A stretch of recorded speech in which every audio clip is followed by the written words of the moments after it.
Hello everyone. Actually, today I decided to do this live stream because so many people that I have interacted with so far, they have a very same question regarding their English.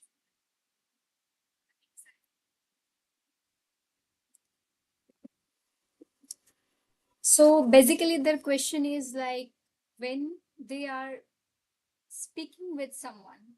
Okay, let me discuss few question first. Like when they are speaking with someone, so they have they can understand other person who is speaking, but they cannot speak at the same time, and maybe they are lacking some confidence or something. Or sometimes what happens that due to English is our second language, right? So also, like, we are not habituated to speak in that language. So basically, I personally believe in AI. Okay, and I believe that it has a great database upon which we can start practicing. So it has a great database, and with it we can learn not only English, but if you know how to ask a question, you can also utilize it in a different way. You can also learn different skills out of it. So today, first of all, we are going to explore that with AI. Let's see how many skills we can learn through AI. And I'll be asking the same question to it.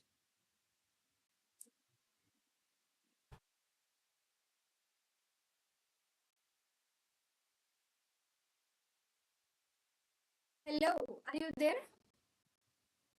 Hi there. I'm doing great. Thanks for asking. How about you? Okay, I'm also doing great. And today, That's awesome. okay, today I would like to discuss about, like, how can we utilize you as an AI in a way to maximize our skills. I mean to say, what other skills we can learn from you, because I know that, for example, if someone want to learn English, they can communicate with you, they can ask you question, they can ask you for to make some PDFs and questionnaires like that, to utilize them. And even teachers are able to use you in a better way. So my question to you is that, what other skills are there that we can learn from you by sitting at home, and how? That is my question. Great question. There are plenty of skills you can learn by interacting with me. Here are a few examples. 1. Yes. 1. Language learning. Language. Absolutely. Absolutely. Here are a few skills you can develop by interacting with me. 1. Language learning. You can practice new languages by having conversations, asking for translations, or even getting help with grammar. 2. Writing skills. I can assist with writing essays, stories, or even professional emails, providing feedback and suggestions. 3. Coding and tech skills. If you're interested in programming, I can help you learn different programming languages, debug code, or understand tech concepts. 4. Critical thinking and problem solving. You can improve your problem solving skills by discussing scenarios, puzzles, or logical challenges with me. 5. Creative thinking. You can brainstorm ideas for projects, art, or business plans. Absolutely. Here are some skills you can learn. 1. Language practice. Practice new languages or improve your vocabulary and grammar. 2. Writing. Enhance your writing skills by working on essays, stories, or professional documents. 3. Coding. Learn programming languages, get help with coding problems, or understand tech concepts. 4. Critical thinking. Work on problem-solving skills with puzzles, logical questions, and scenarios. 5. Creative thinking. Brainstorm ideas for projects, art, or business. Feel free to ask about any of these. Okay, so I just want to explore more about on forward thinking.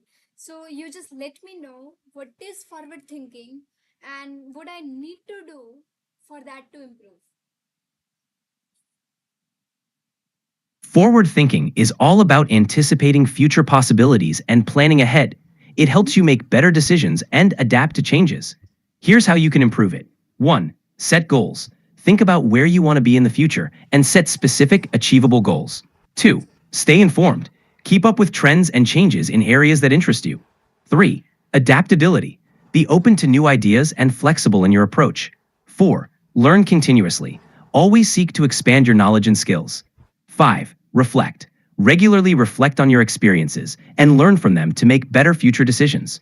By practicing these steps, you can enhance your ability to think ahead and be proactive. Okay, so you mentioned that learn to set some small achievable goals. But generally, as per my experiences, when we are setting small achievable goals and when we complete that, for let's say we are setting goal of the day or let's say for a week, and when we complete that we feel so good, we feel sense of achievement at the end of the day. So that is good. But what I think is that when we have a goal in our mind, so basically it would be for long term, and it would be a long term goal basically, yeah. So my question is how we can stay consistent on long term goal, because yeah, for everyone, I'm sure everyone would be able to relate to here that when we are on a short term goal or goal of the day or something like that, so it is easily achievable and we are able to complete it. So how we can deal with it for long term? Staying consistent with long-term goals can be challenging, but here are some tips. 1. Break it down. Divide your long-term goal into smaller, manageable milestones. This makes it less overwhelming and gives you a sense of progress. 2. Stay flexible. Be open to adjusting your plan as needed. Life can be unpredictable, and sometimes you may need to adapt. 3. Celebrate milestones. Acknowledge and celebrate when you reach milestones. This keeps you motivated. 4. Stay committed. Remind yourself why the goal is important. Keeping your why in mind can help you stay focused. 5. Routine and habits. Incorporate actions toward your goal into your daily routine, making it a habit. By breaking the goal into smaller steps and staying committed, you'll find it easier to maintain consistency over the long term. I understand. So basically, you mean to say is that even if we have a long-term goal, we should learn to divide it, and then accordingly we will be working on that. And similarly, I believe it will be, add up step by step to achieve your long-term goal. Is that true? Exactly, you've got it. Breaking a long-term goal into smaller, manageable steps makes it easier to stay on track and maintain momentum. By focusing on these smaller steps, you'll make steady progress toward your larger goal. Just keep moving forward, step by step, and celebrate each milestone along the way. All right. And I really like one more skills, that you mentioned. And I'm also personally working on it as well, like, problem solving skills. So, first of all, I just want you to let me know that why in today's time we need to learn problem solving skills, and how does it adds up to your career or your business or anywhere. How much important it is. You just let me know first. Problem-solving skills are super important, especially today. Here's why. Adaptability. In a rapidly changing world, being able to solve problems helps you adapt to new challenges and unexpected situations. 2. Career advancement. Employers value problem solvers because they can handle obstacles and find effective solutions, which leads to better job performance and opportunities for growth. 3. Innovation. Problem solving encourages creativity and innovation, which are essential for personal and business success. 4. Decision making. It helps you make informed decisions quickly, reducing risks and maximizing outcomes. 5. Personal growth. It builds confidence and resilience, helping you handle life's ups and downs more effectively. Overall, problem-solving skills are crucial in every aspect of life, helping you navigate challenges and achieve your goals. All right. So if one person has to start learning the problem solving skills, so where they should start it from? Starting with problem-solving skills can be really rewarding. Here's how you can begin. 1. Identify challenges. Start by identifying small challenges in your daily life or work that you can address. 2. Analyze the problem. Break down the problem into smaller parts to understand it better. 3. Research solutions. Look for different ways to solve the problem. You can read articles, watch tutorials, or ask for advice. 4. Experiment. Try out different solutions and see what works best. Don't be afraid to make mistakes. It's part of the learning process. 5. Reflect and learn. After solving a problem, reflect on what you learned and how you can apply it in the future. By practicing these steps, you'll gradually improve your problem-solving skills. Right. I understood. You're welcome. If you have, Yes. I'm glad to help. I have a question. Basically, I believe that if you have a great questioning skills, it will be very, very useful for you to develop your any skill, whether you are into learning English or any other skills that you want to learn. But for that, if you have a questioning skills, that is your starter. You have to learn to ask a question. So now I just want you to focus on it and let us know that how we can develop our questioning skills. Great point. Developing good questioning skills can indeed help in many areas. Here's how you can improve them. 1. Be curious. Start by cultivating a curious mindset. Ask yourself questions about things you encounter daily. 2. Open-ended questions. Practice asking open-ended questions that encourage detailed responses. For example, instead of asking, "Did you like it?" you could ask, "What did you like about it?" Listen actively. Pay close. Absolutely. Here are a few ways to develop. Just keep on from where you were speaking. You were explaining about questioning skills. I'm sorry, but you've hit the daily limit for advanced voice. You can switch to standard now to keep chatting.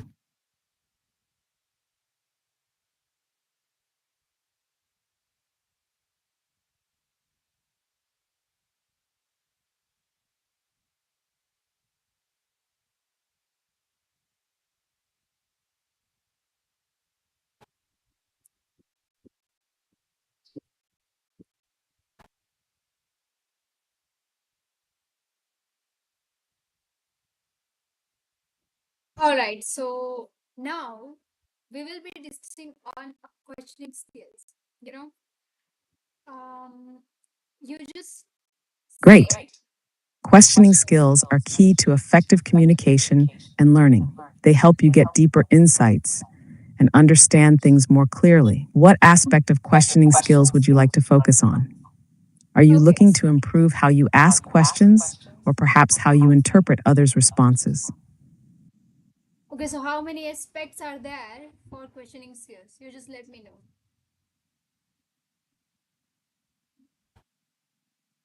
There are several aspects to questioning skills, but here are some key ones.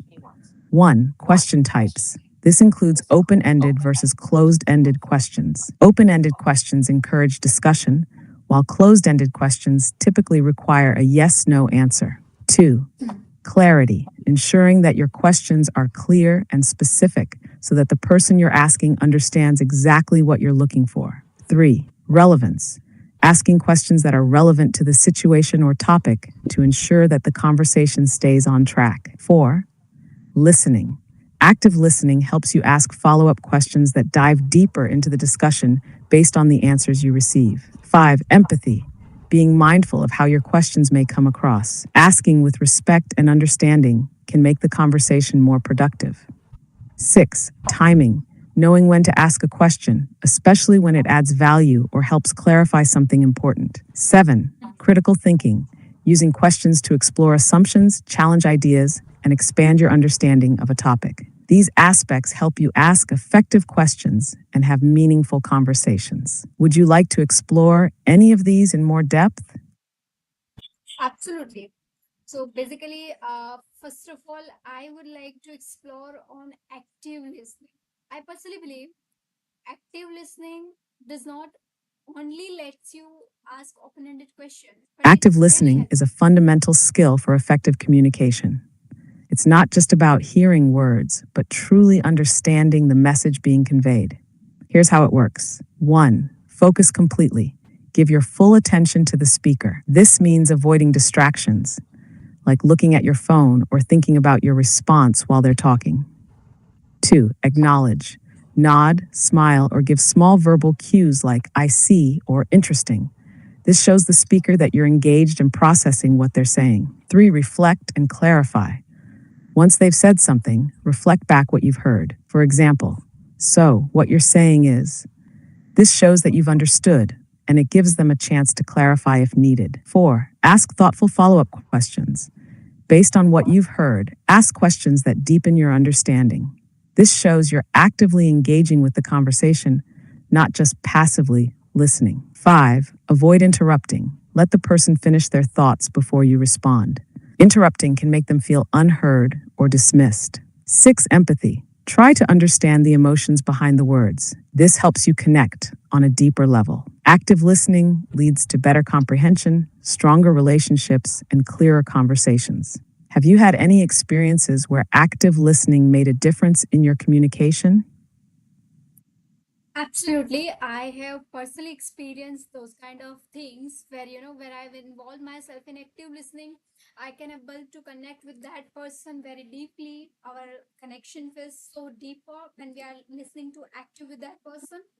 And I personally believe it is a very valuable skill, but at the same time, it is difficult to, focus and attend to that person 100% if you are not finding value in it. So that time it becomes difficult, but still you should learn to manage and understand as well. So that is the thing, and there is a lot more that I want to explore with you, but due to I have some other works now, I will be exploring it with you later. So basically, my audience, this is for you. I'm telling you that I will be exploring here, and we will be exploring here instead, rather I would say. And you people can also raise your question through chats for the next time, from the next time. Okay, so see you till that time.